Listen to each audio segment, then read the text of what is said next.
માંગ એ છે, અમે તો અત્યારે લગ્યા બધા વાત કરી છે કે અમારે સ્વચ્છ જોઈ છે. આ તમે બધું જોઈ જ રહ્યા છો, દારૂની પોટલીઓ, આ ગંદકી, મટન કાપે છે અને અત્યારે દારૂ પીપીને બધા હુતા હોય એ વાત અલગ છે, પણ એના કપડાનો ધડો ન હોય કે એને કપડાં પહેર્યા છે કે નથી પહેર્યા. એ તો બધા બૈરાઓને અહીંથી નીકળવું કેવી રીતે, વસ્તુ લેવા બજારમાં દુકાને જવું કેવી રીતે, અમારે એવી રીતે રોડ ઉપર બધા હુતા હોય છે.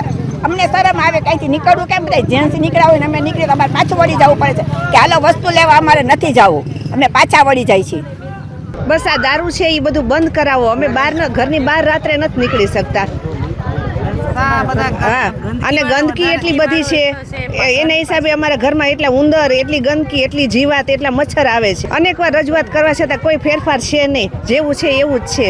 અમારે આજ વખતે મત દેવાની જરાય ઈચ્છા જ નથી. આ બધું સાફ સફાઈ થશે, દારૂ બધું વયો જશે તો જ અમે કરશું. તમારા વોર્ડના કોર્પોરેટર કોણ છે, જાણ છે?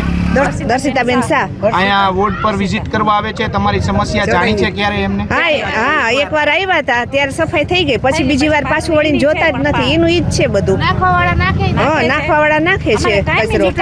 અમારે કાયમી આનો નિકાલ જોઈશે, દારૂનો અને ગંદકીનો. આ જંગલેશ્વર જેવો વિસ્તાર અમારો થઈ ગયો છે.